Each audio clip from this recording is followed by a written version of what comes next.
সময় শয়তানের কাজই হলো উল্টা কাম করা, আল্লাহ যা করেছে তার উল্টা করা। আল্লাহ তাআলা বললেন উসজুদু লিআদামা, আদমরে বানায়া সবাইকে বললেন আদমরে সেজদা দাও। ফাসাজাদু, সবাই সেজদা করলো। সবাই মানে কারা কোন তো? মাশাআল্লাহ। ইল্লা ইবলিস, মিস্টার ইবলিস সেজদা দিল না। আল্লাহ জিজ্ঞেস করলেন তুমি সেজদা দিলে না কেন? শয়তান তখন আর্গুমেন্ট পেশ করলো। সে বলল আনা খায়রুম মিনহু খালাকতানি মিন নার ওয়া খালাকতাহু মিন তিন, আমি ওর থেকে অনেক ভালো। ওরে বানাইছো মাটি দিয়ে, আমারে বানাইছো আগুন দিয়া।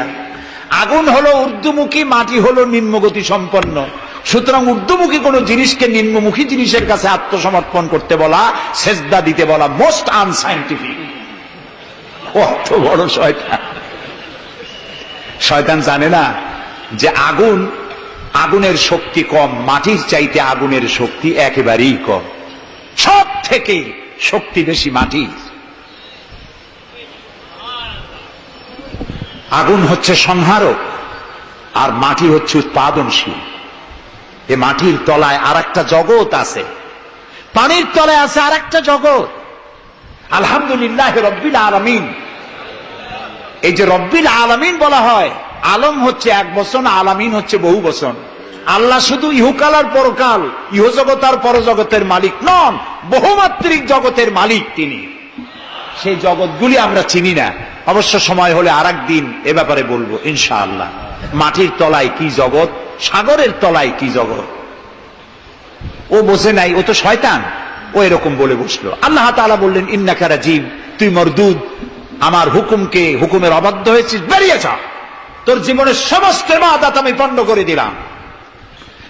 শয়তান বলল আল্লাহ তাআলা, আমার ইবাদত গুলি আদমের কারণেই পণ্ড হলো, তাই এতদিন কষ্ট করে ইবাদত করলাম, এর বিনিময় কিছু দেবে না?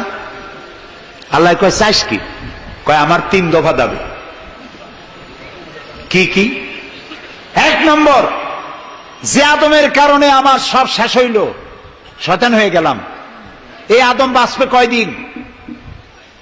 আল্লাহ তাআলা বললেন এরা তো কিয়ামত পর্যন্ত এর সন্তানেরা থাকবে। শয়তান বলল এই আদম সন্তানকে প্রতারণা করার জন্য আমাকেও কিয়ামত পর্যন্ত হায়াত দিতে হবে। আল্লাহ তাআলা বললেন মঞ্জুর। শয়তান বলল আমাকে আমার 2 নম্বরের দাবি, যেহেতু আমি মানুষের প্রতারণা দিব, ভাইতে ভাইতে ঝগড়া লাগাবো, স্বামীতে স্ত্রীতে ঝগড়া লাগাইয়া তালাক দেওয়াবো, ভাইতে ভাইতে খুনাখুনি বাধায় দেব, কিন্তু লোকেরা যদি আমারে দেখতে পায় যে শয়তান এই যে তালাক দেওয়াইয়া এই যে যায়, ছেলে আর বাপে ঝগড়া বাঁধাইয়া ভাইতে ভাইতে খুনাখুনি করাইয়া এই যে শয়তান যায়, তাহলে তো আমার ঠ্যাং আস্ত থাকবে না, আমার তো মেরে ফেলাবে। সুতরাং আমাকে আন্ডারগ্রাউন্ড ওয়ার্ক করতে দিতে হবে, আমি শয়তানি করব, কেউ কিন্তু আমার কেউ দেখবে না। আল্লাহ কয় মঞ্জুর।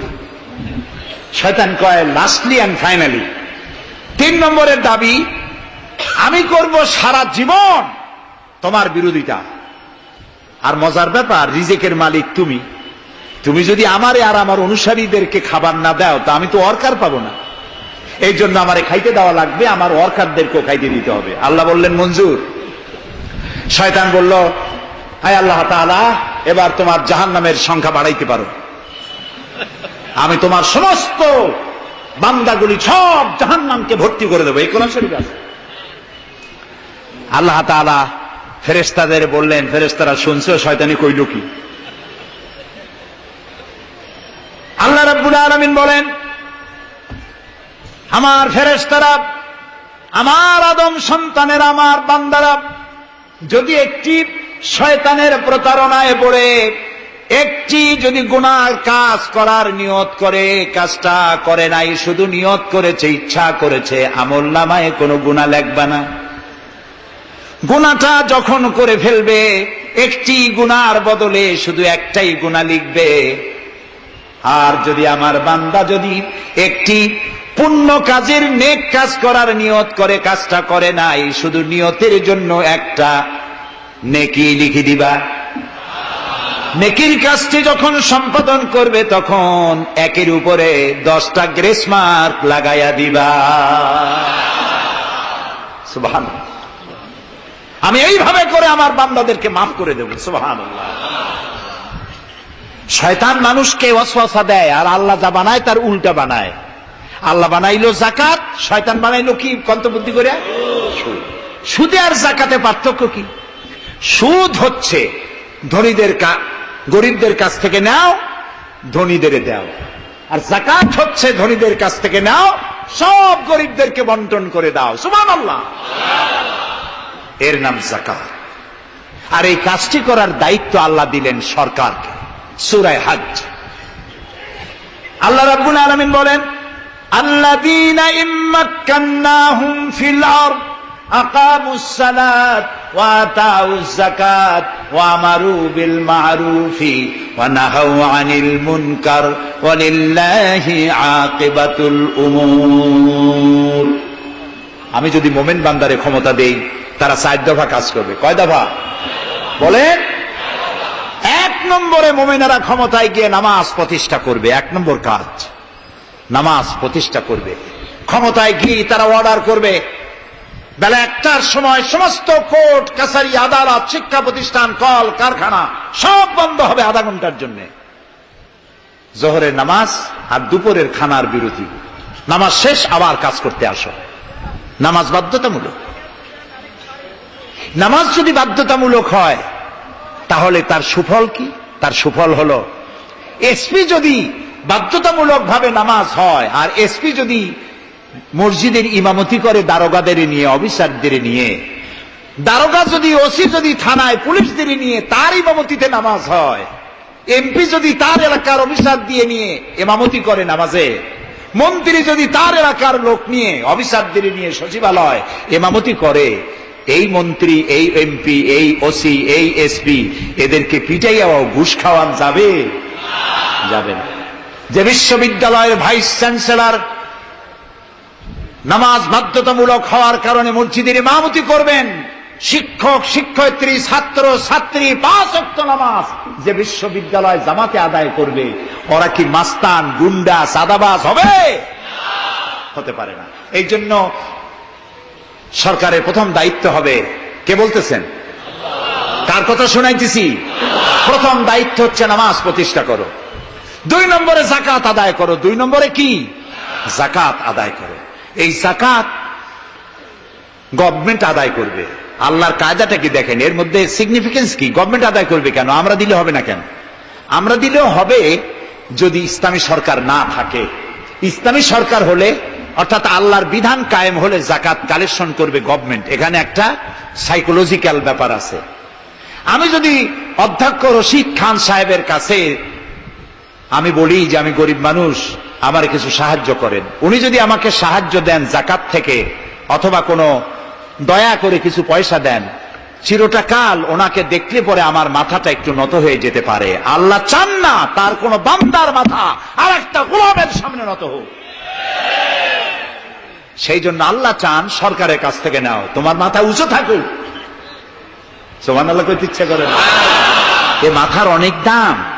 যেখানে সেখানে সেজদা দিয়েন না। পীর বুজুর্গ দেখলেই পায়ের উপরে পড়ে যায়েন না। কদম বসি করতে ইচ্ছা করে করেন, আমি বাধা দেব না, কিন্তু মাথাটা নিচু করেন না। মাথাটা আল্লাহ ছাড়া কারো সামনে নত হতে পারে না। এই মাথার অনেক দাম। আপনার বডি চেনাই যাবে না যদি মাথা না থাকে। আপনার মা অথবা স্ত্রী ছাড়া মস্তকবিহীন বডি চেনা কঠিন। এটা বডির আইডেন্টিটি। এই জন্য দেখবেন পৃথিবীর সমস্ত প্রাণী খাবারের সময় রুজির উপরে, রিজিকের উপরে মুখ লাগাইয়া খায়। গরু, বাছুর, মুরগি, হাঁস, হাতি, বাঘ, ভল্লুক, ময়না, টিয়া সব খাবারের উপরে মুখ লাগাইয়া খায়। কেবলমাত্র মানুষ খাবারের সময় খাবারটা মাখাইয়া মাথা উঁচু থাকে এখানে দেয়।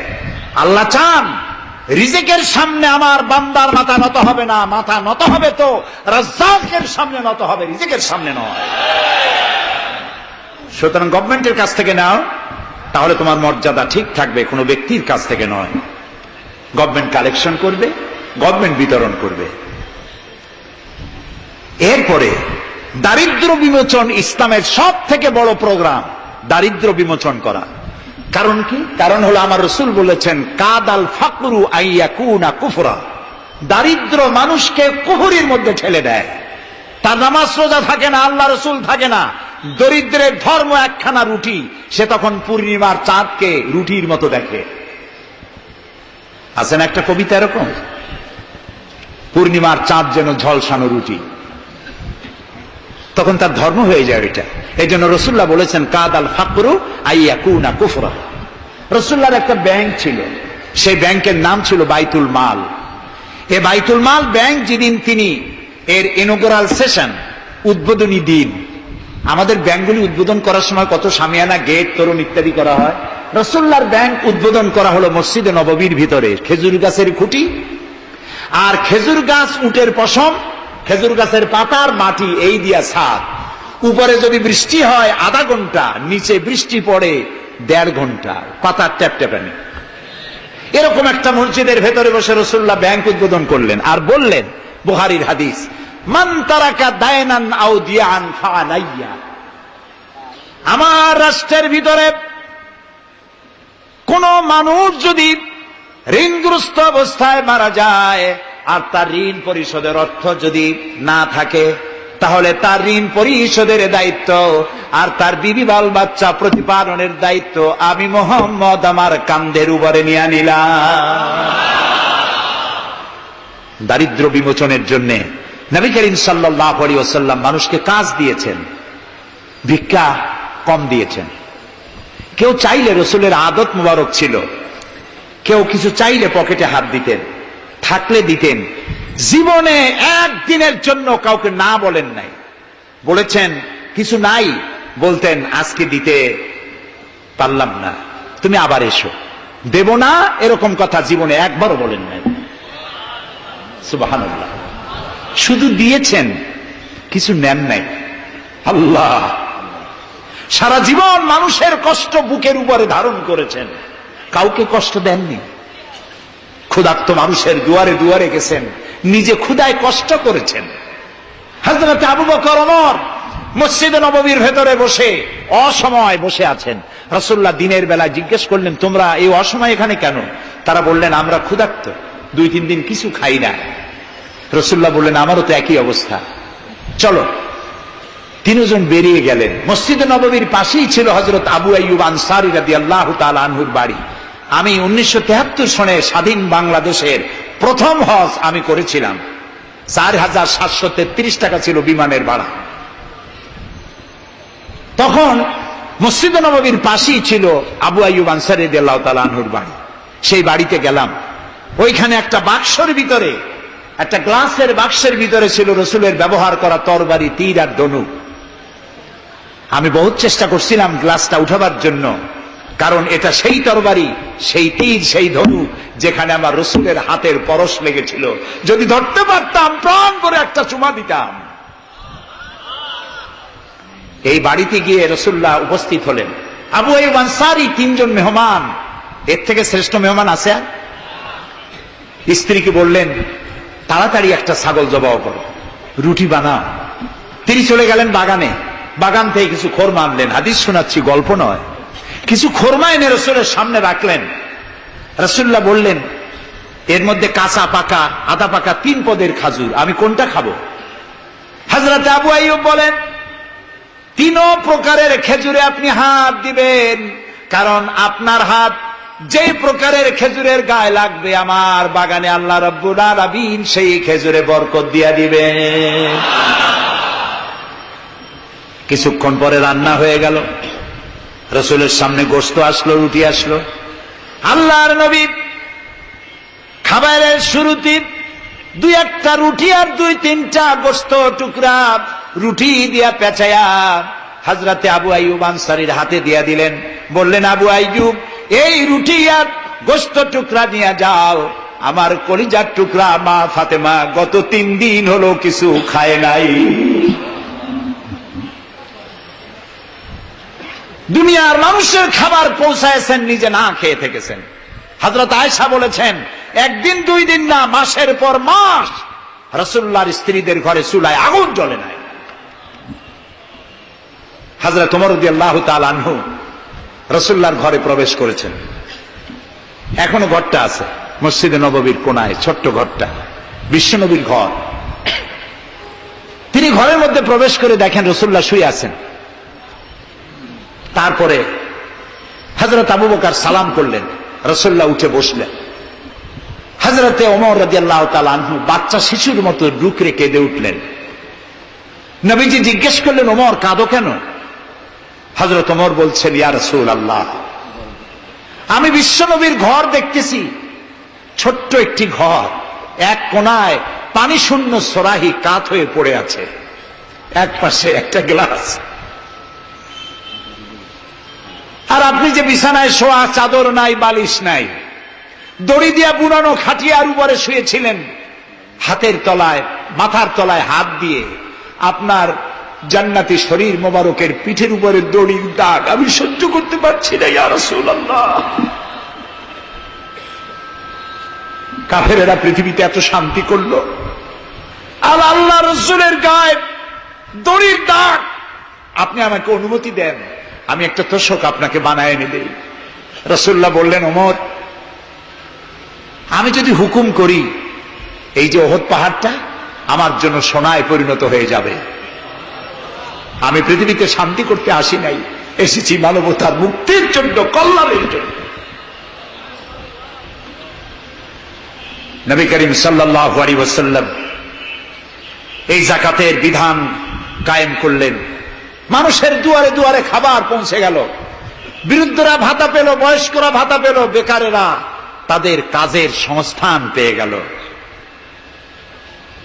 অবস্থা এমন হলো, হযরত ওমর ইবনে আব্দুল আজিজ রাহমাতুল্লাহ আলাইহির সময় যাকাত কে নেবে, যাকাত কে নেবে চিল্লানো হতো, ঢোল বাজানো হতো। একজন লোক পাওয়া যেত না যে যাকাত আমার দরকার। ইতিহাস লিখছে, ওই সময় একজন লোক তার সাদকার টাকা নিয়ে ঘুরতেছে যে যাকাত কাকে দিবে। 3 দিন হলো যাকাত নেওয়ার মতো একটা লোক পেল না। অবশেষে ক্লান্ত হয়ে মরুদ্যানের মধ্যে বসে আছে। কিছু সময় পর দেখলো যে একটা লোক, ধুলায় ধূসরিত চেহারা, তিনি এসেছেন, হাতে একটা বড় টোপলা।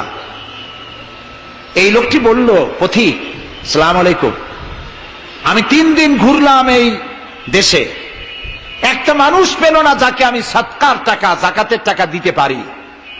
আপনাকে মনে হচ্ছে গরিব মানুষ, জামা কাপড় ময়লা, আপনি আমার এই টাকাগুলি নিয়ে আমাকে উদ্ধার করুন।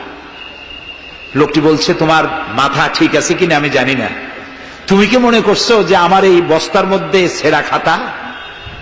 তোমার ওই টোপলায় যত টাকা, ওর থেকে অনেক বেশি টাকা আমার এই বস্তার ভিতরে। আমি 1 সপ্তাহ ঘুরতেছি, একটা গরিব মানুষ পাই নাই এই দেশে।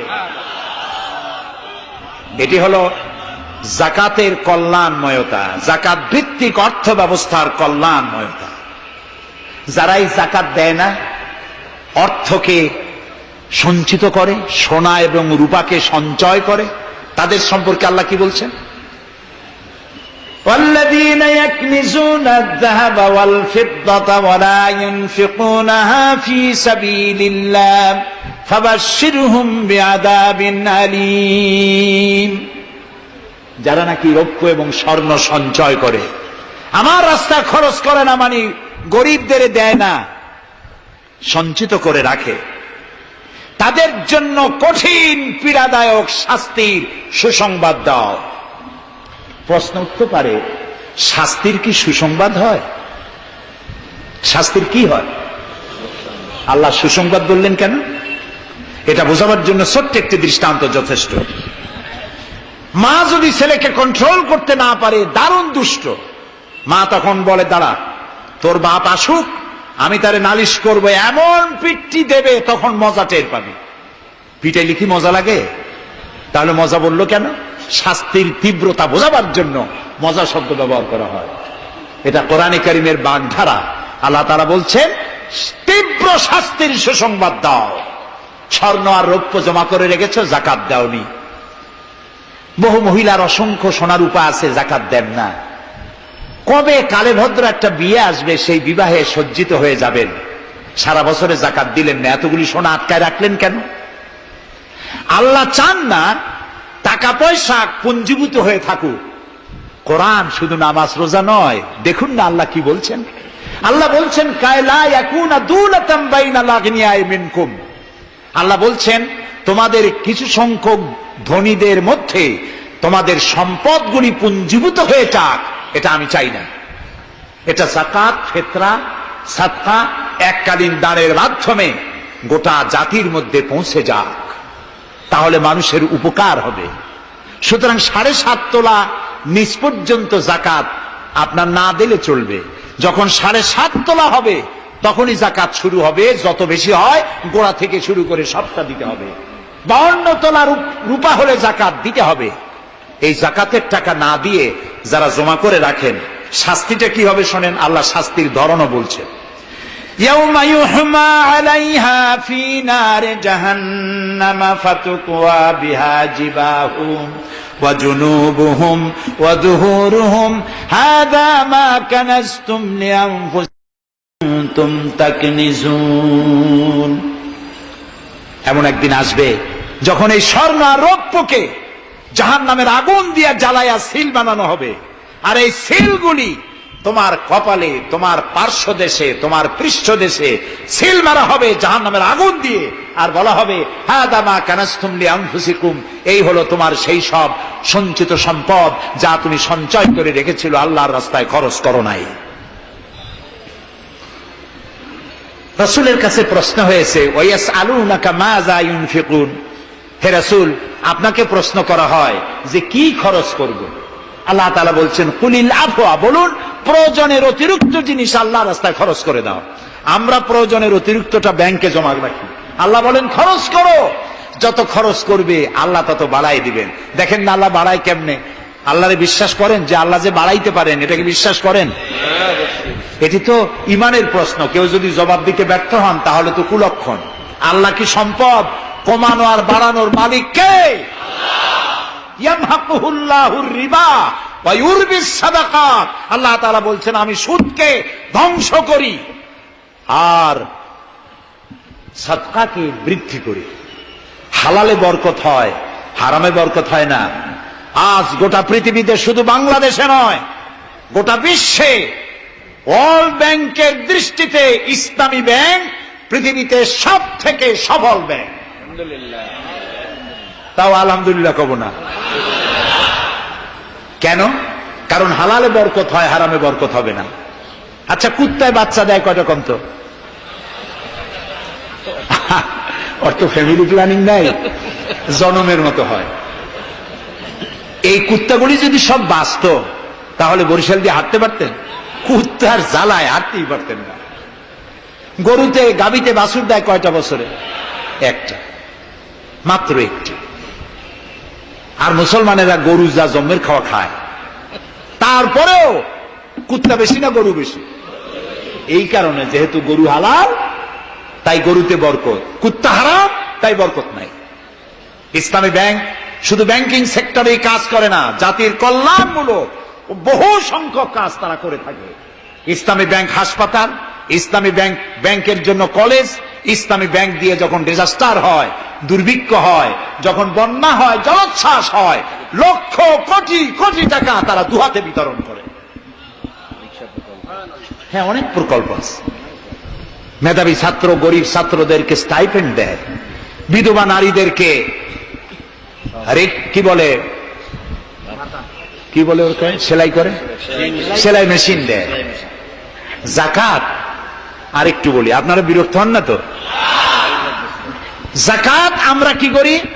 বছরে একদিন শাড়ি আর লুঙ্গি কিনে প্রদর্শন করি, এক্সিবিশন। অমুক সাহেব যাকাত দেবেন, আপনারা আসবেন। দলে দলে ফকিররা আসলো, একটা লুঙ্গি আর শাড়ি নিতে গিয়ে পদপিষ্ট হয়ে 5টা 10টা মারা গেল। হয় নাই বাংলাদেশে? এই প্রদর্শনী এক্সিবিশনের কোনো মানে নাই। যাকাত নিতে তোমার বাড়ি কেন লোক আসবে? তুমি যাকাতের টাকা তার হকদারের কাছে পৌঁছাইয়া দিবা। কারণ গরিব তোমার করুণার পাত্র নয়। অফি আমওয়ালিহিম হাক্কুল লিসাইলি ওয়াল মাহরুম। আল্লাহ তাআলা বলছেন তোমার সম্পদের ভিতরে গরিবদের অধিকার আছে। গরিব তোমার করুণার পাত্র নয়। যাকাত দিয়ে আসো তার বাড়ি যায়। তবে শাড়ি আর লুঙ্গি দেওয়া কোনো অর্থবহ কাজ নয়। কি দিবেন? রাসূলুল্লাহর কাছ থেকে শিখুন। ওই যে একজন আসলো, ভিক্ষা চাইলো, বলল তোমার কি কিছু নাই? বলল আছে। কি আছে কোন তো? মাশাআল্লাহ, জানি সবাই কিন্তু আমল করি না। দুনিয়ায় যত ভালো কথা সব বলা হয়ে গেছে, বাকি আছে শুধু পালন করা। রাসূলুল্লাহ তাকে বললেন কম্বল আনো, বিক্রি করে কিনলেন কি? কুড়াল। রাসূলুল্লাহ তার নিজের পবিত্র হাত দিয়ে কুড়ালে হাতল লাগায় দিলেন, বললেন যাও জঙ্গলে কাঠ কাটো, বাজারে বিক্রি করো, ভিক্ষা কোনোদিন আর করবা না। 1 বছর পর, হাদিস শুনুন, 1 বছর পর ওই ভিক্ষুক এসে বলছেন আসসালামু আলাইকা ইয়া রাসূলুল্লাহ, হুজুর আপনি আমাকে চিনেছেন? আমি সেই ভিক্ষুক যে ভিক্ষা নিতে এসেছিলাম, আপনি আমাকে ভিক্ষা না দিয়ে কুড়াল দিয়েছিলেন। কুড়াল দিয়া কাঠ কাটিয়া বাজারে বিক্রি করে আমার কাছে এখন যাকাত দেওয়ার মতো অর্থ জমা হয়ে গেছে। এটার নাম ইসলাম। শুধু নামাজ রোজা জিকির আজগারের জন্য শুধু নয়, নামাজ রোজা জিকির আজগার তো করব, কিন্তু আমার মানুষকে দারিদ্র্য বিমোচন করতে হবে। সুতরাং যাকাতের টাকা দিয়ে একটা শিক্ষিত বেকার যুবককে একটা কম্পিউটার কিনে দেন, একটা বিধবা মহিলাকে একটা সেলাই মেশিন কিনে দেন, তার সতীত্ব সে বাঁচাতে পারবে। ক্ষুধার জ্বালায় মানুষ যখন অসহনীয় পর্যায়ে চলে যায়, তখন সে দেহ ব্যবসার মতো নিকৃষ্ট পর্যায়েও চলে যায়। এজন্য ধনীরা দায়ী হবে আল্লাহর কাছে। কচু গাছ কাটতে কাটতেই মানুষ খুন করে। একটা এতিম বাচ্চা ক্ষুধার জ্বালায় ঘুরতেছে, ওই বাচ্চাটি আপনি তাকে একটু আদর করেন, ওরে আপনি একটা চীনাবাদামের বাক্স কিনে দেন 50 টাকা 100 টাকা দিয়া, কিছু চীনাবাদামের পুঁজি দেন, একটা পানের খিলি বানাইয়া বিক্রি করার পুঁজি দেন, কয়েকটা বুট পলিশের কালি আর ব্রাশ কিনে দেন, সে রাস্তায় বসে জুতা পালিশ করবে, ছেলেটি পকেট মারা থেকে চুরি করা থেকে বেঁচে যাবে, সমাজ সংস্কার হবে, সমাজ অপরাধ মুক্ত হবে, সমাজ থেকে দারিদ্র্য বিমোচন হবে। আলহামদুলিল্লাহ বলেন। আপনি কি জানেন এই যে গাছগুলি লাগালে পরে কত সওয়াব হয়, এবং দারিদ্র্য বিমোচনের জন্য গাছের কি বিশাল ভূমিকা। রাসূলুল্লাহ বলেছেন হাদিস, তোমার কাছে যদি এমন খবর আসে যে কিয়ামত হচ্ছে, আর তখন যদি তোমার কাছে কোনো গাছের চারা থাকে, কিয়ামত হচ্ছে, গাছের চারাটি কিয়ামত আসার পূর্বেই গাছের চারাটি লাগিয়ে যাও, কিয়ামতের দিন সদকায়ে জারিয়ার সওয়াব পেয়ে যাবে। একটি গাছ যদি কেউ লাগায়, ওই গাছে যত পাখি বসবে, ফল হবে, মানুষে খাবে, আশ্রয় নেবে মানুষেরা, কিয়ামত পর্যন্ত সদকায়ে জারিয়ার সওয়াব মানুষ কবরে বসে বসে পেতে থাকবে। সব জায়গায় সওয়াব আর সওয়াব জানি না, খালি মনে করি ইল্লাল্লাহ ইল্লাল্লাহ বলতে পারলেই সওয়াব।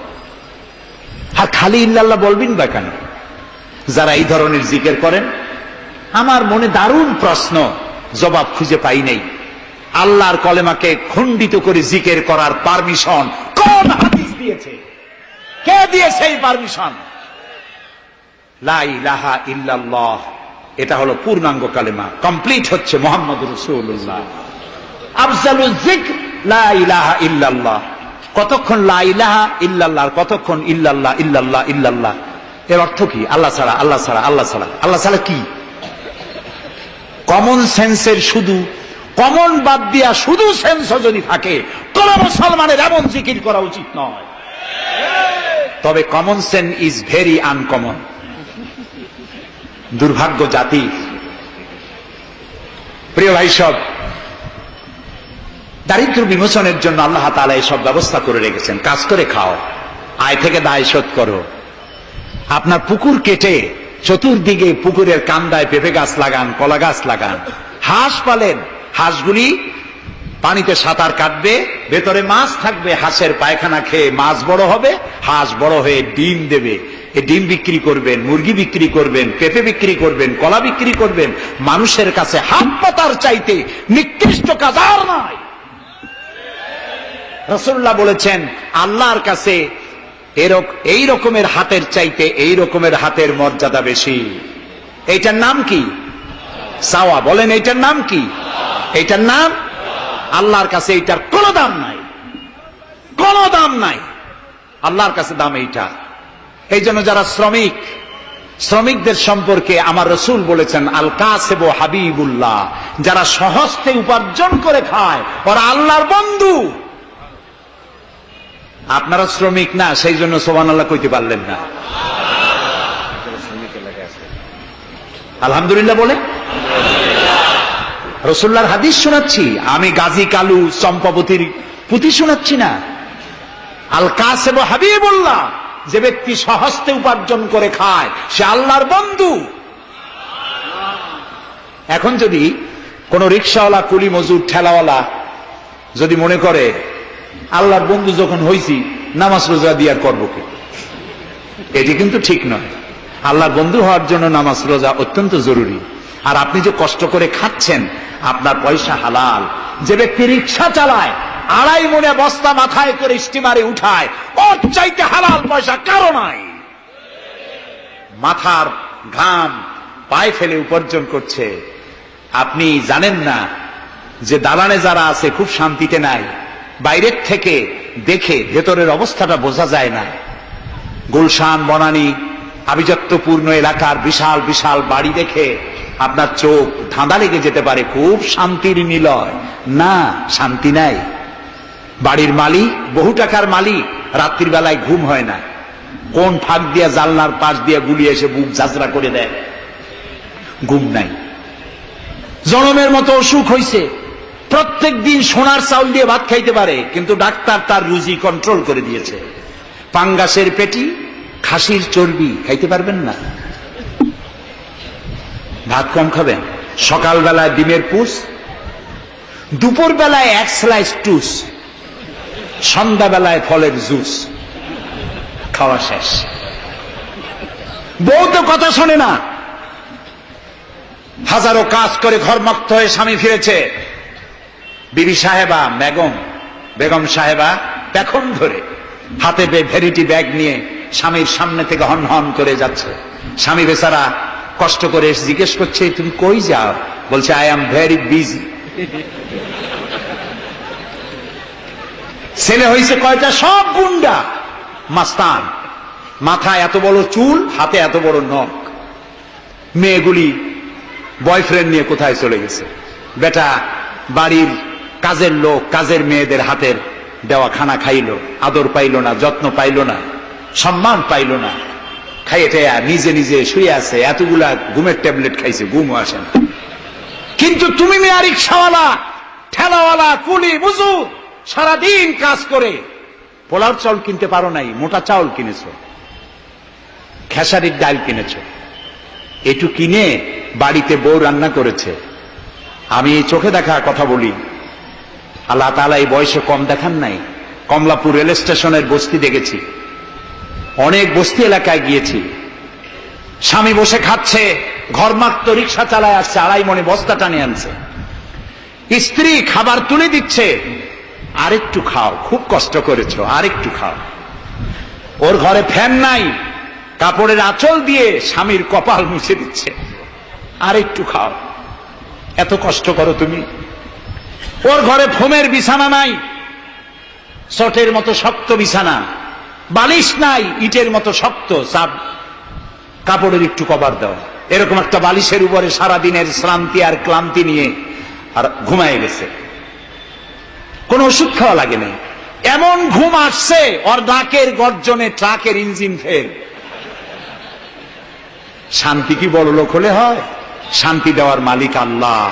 শান্তি দেওয়ার মালিক কে? আল্লাহ তাআলা। এই জন্যে এই শান্তি আসবে যদি সঠিকভাবে, সুষ্ঠুভাবে আল্লাহ পাকের দেওয়া এই বিধানগুলি আমরা যদি সমাজে কায়েম করতে পারি, তাহলে এটি সম্ভব। আমার দেশে এখন যদি যাকাতের টাকা কালেকশন করা হয়, তাহলে আমরা একটা হিসাব করেছি। আমি একটা ব্যাংকের সাথে জড়িত আছি, আপনারা জানেন বোধহয়, ইসলামী ব্যাংক। এর জন্ম লগ্ন থেকে আমি আছি এর সাথে। সেই হিসেবে আমরা একটা জরিপ চালাইছি। বাংলাদেশে যদি এখন যাকাত যদি গভর্নমেন্ট কালেকশন করে, তাহলে একেবারে কম করে হলেও 6,000 কোটি টাকা যাকাত কালেকশন হতে পারে। 6,000 কোটি। আর ওয়াকফ এস্টেট আছে বাংলাদেশে লক্ষ লক্ষ একর জমিন, যা বিভিন্ন মোতাল্লি তারা সিন্দাবাদের দত্তের মতো ওয়াকফ সম্পত্তির উপরে চেপে বসে আছে। এই ওয়াকফ সম্পত্তি যদি উদ্ধার করা যায়, আর যাকাত আর ওশরের টাকা যদি গভর্নমেন্ট কালেকশন করতে পারে, বাংলাদেশের দারিদ্র্য বিমোচনের জন্য পৃথিবীর কারো কাছ থেকে একটি টাকাও নেওয়ার দরকার নাই। এই যে 6,000 কোটি টাকার শূন্যতা ভ্যাকুয়াম সৃষ্টি হলো বাংলাদেশে, এই শূন্যতা পূরণের জন্য এগিয়ে এলো এনজিওরা এবং তারা সুদের বাণিজ্য শুরু করলো। ব্যাংক সুদ নেয় 15 or 17%, আর এনজিওরা নেয় 35 থেকে 40%।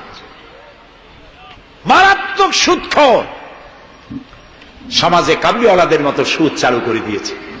প্রিয় ভাই সব, বাংলাদেশ একটি সম্পদশালী দেশ। যারা বলে, আমি পার্লামেন্টে একবার বক্তৃতায় বলেছিলাম যে যারা বলে বাংলাদেশ গরিব, আমি তাদের সাথে একমত হতে পারি না। আমার দেশ সম্পদশালী দেশ, আলহামদুলিল্লাহ বলে। আমার দেশ, এ বাংলাদেশের আবাদযোগ্য জমির পরিমাণ 2,40,00,000 একর। আলহামদুলিল্লাহ বলবেন না? এখানে বনজ সম্পদ আছে 32,53,860 কিলোমিটার বর্গমিটার নিয়ে, বর্গমাইল জুড়ে। এখানে আল্লাহর হিকমতটা দেখেন। সুন্দরবন আমাদের থেকে দূরে না কাছে? বরিশাল, বরগুনা, বাগেরহাট, সাতক্ষীরা, এই এলাকায় সুন্দরবন কে বানাইছে? কোন গভর্নমেন্ট বানিয়েছে? কেন আজ অন্য জায়গায় বানানো হলো না কেন? উত্তরবঙ্গে বানাইলো না কেন? কারণ আমাদের বঙ্গোপসাগর হলো সাইক্লোন জোন। এখান থেকেই ঘূর্ণিঝড়ের উৎপত্তি হয়, সাইক্লোন জোন। 240, 80, 300 অথবা সহস্র মাইল স্পিডে বা 500 মাইল স্পিডে ঝোড়ো হওয়া প্রবাহিত হওয়ার জন্য ঘূর্ণিঝড় প্রস্তুতি দেয়। আবহাওয়া বার্তা দিয়ে তা শোনানো হয়। উপকূলীয় এলাকায় যদি আল্লাহ তাআলা সুন্দরবন তৈরি না করতেন, তাহলে সমুদ্রের ঘূর্ণিঝড়ের প্রথম ধাক্কায় কুয়াকাটা, পটুয়াখালী, বরগুনা, সাতক্ষীরা, পিরোজপুর, বাগেরহাট, বরিশাল প্রথম ধাক্কায় উড়ে চলে যেত। আল্লাহ তাআলা কি দয়া, সুন্দরবন বানাই দিয়ে প্রোটেক্টেড করেছেন। তাও আমরা সুবহানাল্লাহ বলবো না? এই সুন্দরবন রক্ষার জন্য গভর্নমেন্ট পাহারাদার লাগিয়েছে, কিন্তু পাহারাদারেরা নিজেরাই রক্ষকরা হইছে ভক্ষক, জন্মের খাওয়া খাইতেছে। আল্লাহ দেখলেন যে এরা তো এই ধরনের মানুষ খুব বেকায়দা, সেই জন্য আল্লাহ তাআলা নিজেও কিছু পাহারার ব্যবস্থা করলেন। সেই পাহারাদার কে? Royal Bengal tiger. যদি সামনে পড়েন 10 কোটি টাকা ঘুষ দেবেন, এ কথা শুনলেও আপনারে ছাড়বে না। যাতে বংশানুক্রমে পৃথিবীর মানুষ, দেশের মানুষ এগুলি ভোগ দখল করতে পারে, আল্লাহ সেই জন্য পাহারাদার রেখে দিয়েছেন। সুবহানাল্লাহ। আমার দেশে রয়েছে পানি সম্পদ। বাংলাদেশে ছোট বড় 250টি নদ নদী আছে, যেগুলির দৈর্ঘ্য 3,200 বর্গ মাইল। আছে পানি সম্পদ, আছে পশু সম্পদ, আছে মৎস্য সম্পদ, সর্বোপরি আছে এই বাংলাদেশের 14 কোটি মানুষের 28 কোটি হাত। এই হাতগুলি যদি ভিক্ষুকের হাত না হয়ে কর্মীর হাত হয়ে যায়, তাহলে আমাদের দেশ গরিব থাকতে পারে না। আমার দেশের সম্পদের অভাব নাই, যথেষ্ট সম্পদ আছে, শুধুমাত্র ইকুয়াল ডিস্ট্রিবিউশন নাই। সৎ এবং যোগ্য নেতৃত্বের অভাবে এই চরম দুরবস্থার সৃষ্টি হয়েছে। আরো হয়েছে রাজনৈতিক প্রতিহিংসার কারণে।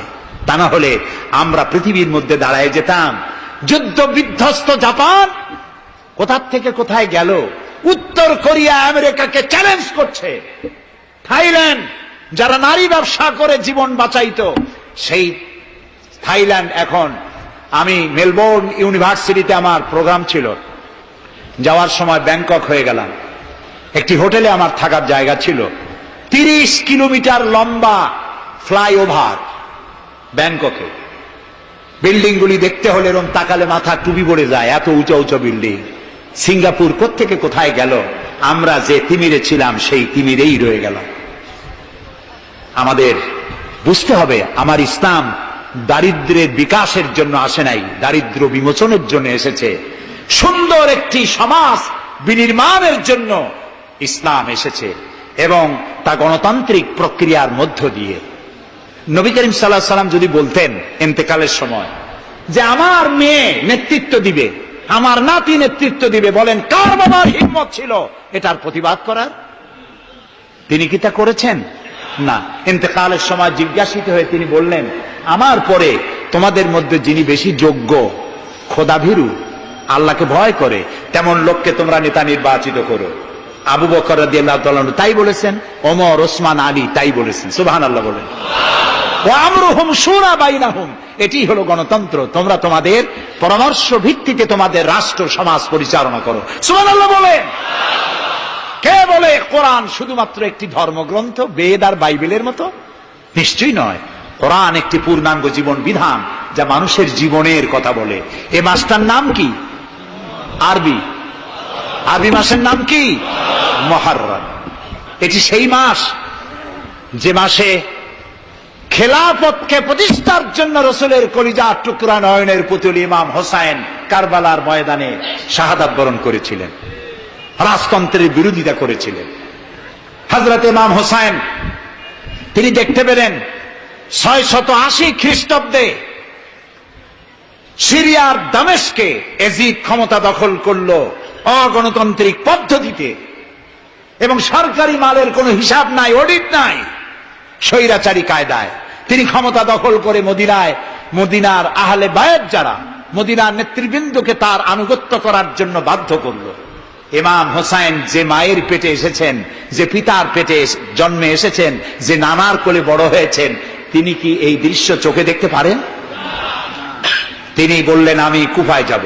কুফার লোকেরা দাওয়াত দিল, তিনি কুফায় রওনা করবেন। মদিনার লোকেরা হাতে পায়ে ধরলো, কুফায় আপনি যাবেন না। তিনি বললেন, আমি কোন ক্রমে এজিদের বশ্যতা স্বীকার করব না, আমি এর বিরোধিতা করবই।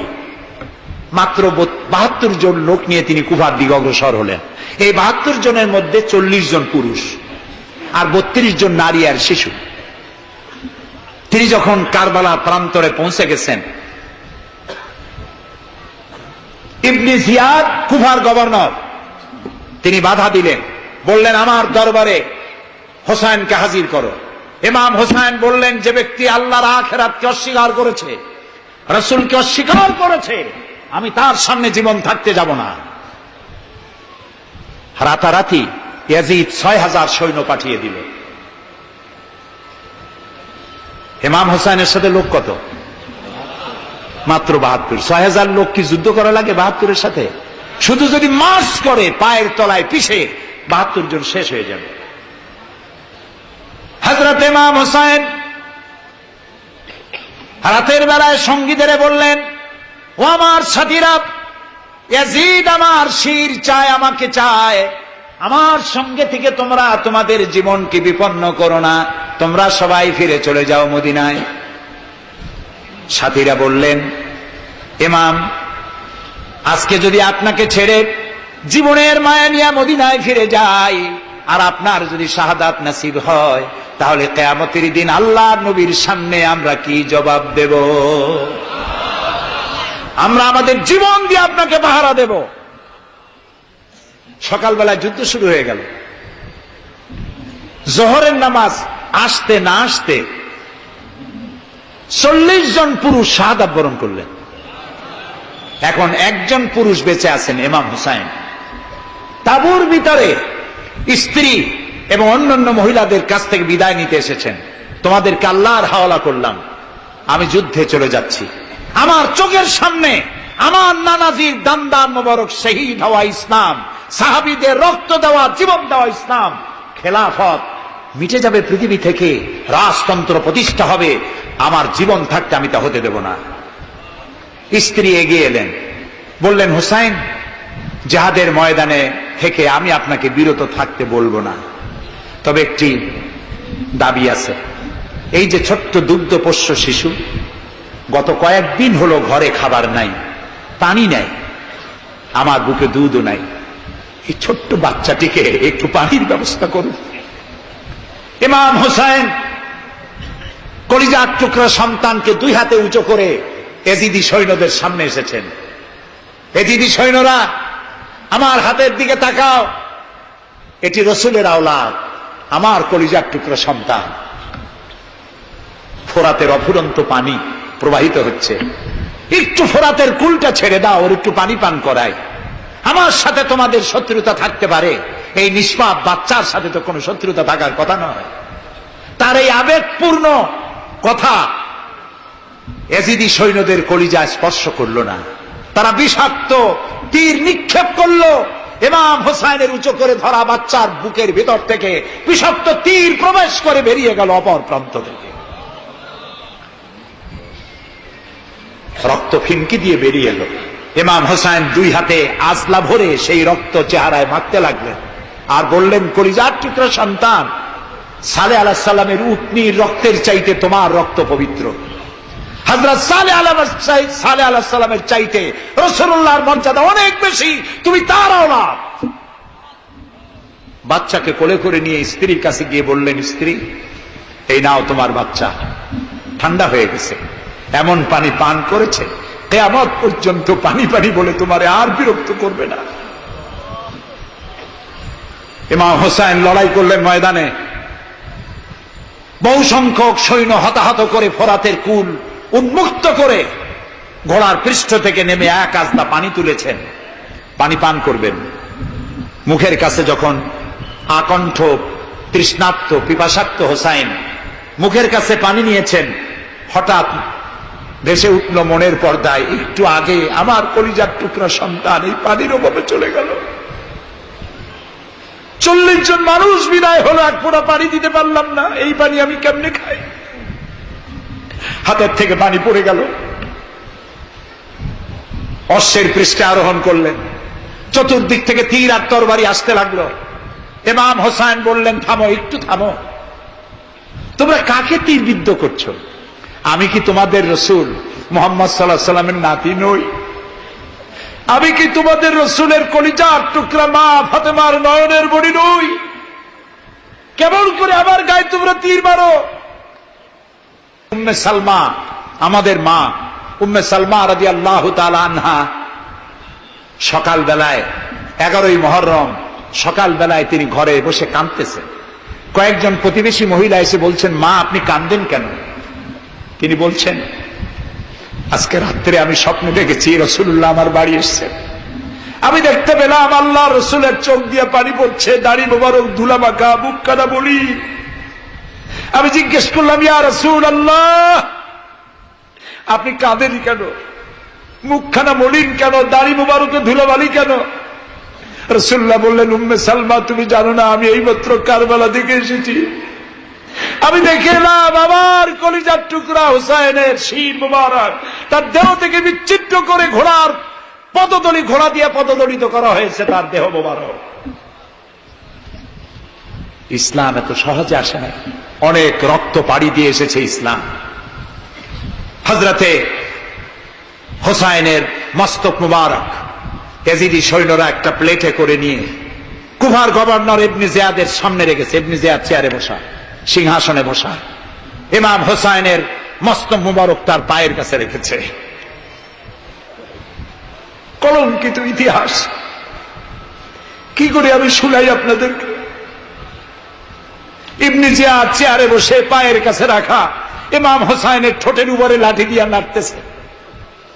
হযরত যায়েদ রাদিয়াল্লাহু তাআলা আনহু 80 বছর বয়স, তিনি বলছেন, ইবনে জিয়াদ, এতক্ষণ যা করেছ মুখ বুজে সহ্য করেছি, কিন্তু এখন যেটা তুমি করতেছো পায়ের কাছে কার ব্যথা? তুমি যে ঠোঁটের উপরে লাঠি দিয়া নাড়তেছো, আমি যায়েদ, আমি দেখেছি রাসূলুল্লাহ 1000 বার এই মুখের উপরে চুমা খেয়েছেন। তোমার বেয়াদবি বন্ধ করো। প্রিয় ভাই সব,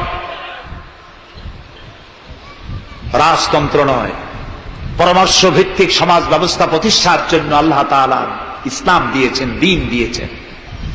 সেই জীবন ব্যবস্থা ইসলাম আজকে এই পৃথিবীতে মুসলমানদেরকে সন্ত্রাসী জাত হিসেবে চিহ্নিত করার জন্য, উগ্র জাতি হিসেবে, সহিংস জাতি হিসেবে, অগণতান্ত্রিক জাতি হিসেবে প্রমাণিত করার জন্য পাশ্চাত্য শক্তি তারা নবী করিম সাল্লাল্লাহু আলাইহি ওয়াসাল্লামের ব্যঙ্গ চিত্র এঁকে দুনিয়ায় ছড়িয়ে দিয়েছে। আজকে জুমার খুতবায় আমি কসাই মসজিদে বলেছিলাম, রাসূলুল্লাহর মাথার উপরে বোমা আকৃতির পাগড়ি বেঁধেছে, পাশে 2টা অর্ধনগ্ন মেয়ে লোক রেখেছে। নাউজুবিল্লাহ। তোদের মতো অসভ্য আছে পৃথিবীতে? ডেনমার্ক, আমেরিকা, ইউরোপ, তোমরাও কি মানুষের মতো কাজ করেছ? বিশ্ব নবী পৃথিবীতে সব দিয়েছেন, কিছু নেন নাই। তাকে অপমান করার অর্থ হচ্ছে মানব সভ্যতাকে অপমান করা। রাসূলকে অপমান করার ক্ষমতা কারো নাই। তার সম্মান পাহাড় সমান নয়, তার সম্মান আকাশ সমান নয়। রাসূলের সম্মান আল্লাহর আরশ পর্যন্ত। আল্লাহ তার আরশে আজিমে কাউকে দাওয়াত দেন নাই, বিশ্ব নবীকে দাওয়াত দিয়েছিলেন। আমি আমার বরিশালবাসীদের বলবো, মুসলমানদেরকে ধৈর্য ধারণ করতে হবে, আরো সংযমী হতে হবে। আমরা প্রতিবাদ করব, অবশ্যই প্রতিবাদ করব, কিন্তু জ্বালাও পোড়াওতে আমরা যাব না। আমরা কারো পতাকা পোড়ানো, কারো অফিসে ভাঙচুর করা, এটা আমাদের কাজ না। আমরা গড়ার জন্য এসেছি, আমরা ভাঙ্গার জন্য আসি নাই। কেউ অসভ্য হলে আমরা অসভ্য হতে পারি না। ওরা অসভ্য, ওরা বর্বর, ওদের জীবনে ভালোবাসা নাই, তাই ওরা প্রতি বছর একটা দিন ভালোবাসা দিবস পালন করে। আমার জীবনে ভালোবাসার অভাব নাই। ইসলাম সর্বশ্রেষ্ঠ জীবন ব্যবস্থা। এই কল্যাণময় জীবন ব্যবস্থা প্রতিষ্ঠার জন্য এগিয়ে আসতে হবে মুসলমানদেরকে, সকলকে, হিন্দুদেরকেও। হিন্দু, বৌদ্ধ, খ্রিস্টানদের বলি, আমার প্রিয় ভাইয়েরা, আপনাদের মধ্যে আমাদের মধ্যে পার্থক্য খুবই কম। হিন্দুরা বলেন এক ব্রহ্মা, দ্বিতীয় নাস্তি। আমরা বলি লা ইলাহা ইল্লাল্লাহ, কথা প্রায় কাছাকাছি। আপনারা পুনর্জন্মে বিশ্বাসী, আমরা পুনরুত্থানে বিশ্বাসী। আমরা খুব ভালো আছি, এই দেশটা খুব ভালো দেশ, পূজা আর রোজা একসাথে হয়, আমরা অনেক আরামে আছি। এদেশে সাম্প্রদায়িক সম্প্রীতি নাই বলে যারা বিদেশে বদনাম ছড়ায়, তাদের হেদায়েতের জন্য আমরা আল্লাহর কাছে দোয়া করি, আল্লাহ তাদের হেদায়েত করো। ক্ষমতা হারায় মানুষ এত পাগল হয় যে দেশের বিরুদ্ধে কথা বলে, মায়ের বিরুদ্ধে কথা বলে, রাষ্ট্রের বিরুদ্ধে কথা বলে। আল্লাহ এদের হেদায়েত নসিব করে দিন। প্রিয় ভাই সব, আমার হিন্দু ভাইয়েরা, অমুসলিম ভাইরা যারা আসছেন, আমি তাদেরকে বলবো, এই কোরআন শুধু মুসলমানদের জন্য নয়। আপনার ইসলাম কবুল করা লাগবে না। আমি ইউরোপ, আমেরিকা, অস্ট্রেলিয়া, আফ্রিকায় যখন অমুসলিমদের মধ্যে বক্তৃতা করি, তখন বলি আপনাদের মুসলমান হওয়া লাগবে না। যে ধর্মে আছে সে ধর্মে থেকেই যদি কোরআন বর্ণিত আইন যদি মানেন, আপনি শান্তি পাবেন দুনিয়ায়, শান্তি পাবেন আখিরাতে। পরকালেও শান্তি পাবেন কিনা আল্লাহ ভালো জানেন, তবে দুনিয়ার শান্তি তো পাবেনই। কোরআনের আইন সকলের জন্য প্রযোজ্য। প্রিয় ভাই সব, আমি এখন মুনাজাতের দিকে আগাবো। ইসলামের ব্যাখ্যা দিচ্ছিলাম, ইন্নাদ দীনা ইনদাল্লাহিল ইসলাম। ইসলামের চাইতে কল্যাণময় জীবন ব্যবস্থা পৃথিবীতে আর নাই। বলেন সুবহানাল্লাহ। আমি মুনাজাতের দিকে যাচ্ছি, আর মুনাজাতের আদব হলো বসা। এই রাস্তা জুড়ে যত মানুষ দাঁড়ানো আছেন, সব মানুষ বসুন। গতকাল বলেছিলাম, মুনাজাতের কথা শুনে দুই একজন হাঁটে, এটি কিন্তু বেয়াদবির পর্যায়ে পড়ে, আদবের খেলা। মানুষের হাতে যেমন ক্যামেরা থাকে, ফেরেশতার হাতে ক্যামেরা আছে না? তা আপনি মুনাজাতের কথা শুনে যদি হাঁটেন, আপনি তো বেয়াদবের খাতায় নাম লেখালেন। এমন হতভাগ্য কারো হওয়া উচিত না। মুনাজাত হয় কার কাছে? সেই আল্লাহরে ভয় করেন, জায়গায় বসেন এবং মুনাজাতে শরীক হন। মুসলমানদের বড় দুর্দিন যাচ্ছে, এত বড় দুর্দিন। আমি ছোট্ট মানুষ, আমার জ্ঞান সীমিত, আমার ইলেম কালাম সীমিত, আমার দৃষ্টিভঙ্গি সীমিত। এই সীমিত দৃষ্টিভঙ্গি দিয়ে, আমার পড়াশোনা অবজারভেশনের মধ্য দিয়ে আমি যেটা বুঝতে পারি, বর্তমান পৃথিবীতে মুসলমানেরা যে বিরাট ষড়যন্ত্র আর বিপদের মুখোমুখি হয়েছে, পৃথিবীতে কোন কালে এত ষড়যন্ত্র, এত বহুমুখী ষড়যন্ত্র আর কোনদিন হয়েছে বলে আমার জানা নেই। এই ষড়যন্ত্র থেকে বাঁচার জন্য দোয়া করতে হবে কার কাছে? কার কাছে? তিনিই পারবেন আমাদেরকে কল্যাণ দিতে। এই জন্যে মা বোনেরা যারা এসেছেন, মা বোনদেরকে বলবো, আপনাদেরকে ইসলাম সর্বাধিক সুযোগ দিয়েছে, আপনাদের অধিকার দিয়েছে। লেখাপড়া করতে পারবেন, চাকরি করতে পারবেন, রাজনীতি করতে পারবেন, আপনারা সমাজনীতি করতে পারবেন, আপনারা যুদ্ধেও যেতে পারবেন, সব পারবেন। তবে আপনার শালীনতা, আপনার সম্ভ্রম, আপনার সতীত্ব, আপনার পর্দা আপনাকে বজায় রাখতে হবে। এ কাজটুকুনের মধ্য দিয়ে নারীর অধিকার প্রতিষ্ঠিত হবে। সেজন্য আমি মা বোনদেরকে বলবো, আসুন ইসলামকে জানি, ইসলামকে বুঝি। ইসলামের সাথে নিজেদেরকে সম্পৃক্ত করি। এটি শুধুমাত্র নামাজ রোজা হজ জাকাতের ধর্ম নয়, নামাজ রোজা হজ জাকাত সহ অর্থনীতি, সমাজনীতি, রাষ্ট্রনীতি সবকিছুর সমন্বয় একটা জীবনের স্কিম, একটি পরিকল্পনা যা দিয়েছেন আল্লাহ তাআলা। সুবহানাল্লাহ বলুন। আর ওই কথার প্রতিবাদ করি যারা আল্লাহর আইন প্রতিষ্ঠার নামে বোমা হামলা করে, সন্ত্রাসী তৎপরতা চালায়, এরা জিহাদকে অবমাননা করেছে। জিহাদ আর যুদ্ধ এক কথা নয়, জিহাদ আর কিতাল এক কথা নয়, হোলি ওয়ার এবং জিহাদ এক কথা নয়। সুতরাং আল্লাহর আইন প্রতিষ্ঠার নামে যারা সন্ত্রাসী তৎপরতা চালায় তারা একটি জঘন্য কাজ করছে। যারা বোমা মারে আল্লাহর আইন প্রতিষ্ঠার জন্য, তারা মানুষ নয়, তারা মানুষ নামের কলঙ্ক, তারা নরপশু। বলুন তো তারা কি? তারা জানোয়ার। হরকতুল জিহাদ, তারপরে জামাতুল মুজাহিদিন, জুমরাতুল মাসাকিন, আবার আরেকটা নতুন সংগঠন বেরোচ্ছে নাকি শুনলাম, তার নাম করেছে তারা আল জঙ্গিতুল জংলা। এরা কোন জঙ্গল থেকে বাইর হবে আল্লাহই জানে। আপনারা যদি এদের ধরতে পারেন, এদেরকে থানায় সোপর্দ করবেন। আপনি যদি জানতে পারেন, আপনার ছেলের রুম আপনার পরিদর্শন করা উচিত। আপনার ছেলের পড়ার রুমের টেবিলের ড্রয়ারে কি আছে, বালিশের তলে কি আছে, বেডের নিচে কি আছে, সেসব বইপত্র আপনার দেখা উচিত। অর্ধ পড়ুয়া, লেখাপড়া জানে না, মা বাপ থেকে বিচ্ছিন্ন করে এইসব ছেলে পেলেদেরকে ওরা ট্রেনিং দেয়। একটা বিচারপতি মারতে পারলেই বেহেশতে যাবা তাড়াতাড়ি, একটা আইনজীবী মারতে পারলে বেহেশতে যাবা, বোমা মারো বেহেশতে যাও। বলেন নাউজুবিল্লাহ। আমাদের দেশে ইসলাম এসেছে বড় বড় আলেম আর বড় বড় আল্লাহর ওলিদের মাধ্যমে ইসলাম এসেছে। তারা কি বোমাবাজি করেছেন? তারা কি সন্ত্রাসী তৎপরতা করেছেন? না। ওই জায়গায় দেখেন হযরত খানজাহান আলী রহমতুল্লাহ আলাইহির কবর আছে না? কোথায়? বাগেরহাটে। খালি কুমির দেখেন না, ইতিহাস দেখেন। তিনি এসে, মানুষের খাবার পানি ছিল না, বড় বড় দিঘি কেটেছেন। এই ছিল তাদের কাজ। দিঘি কেটেছেন, পুকুর করেছেন, রাস্তা করেছেন, মসজিদ করেছেন।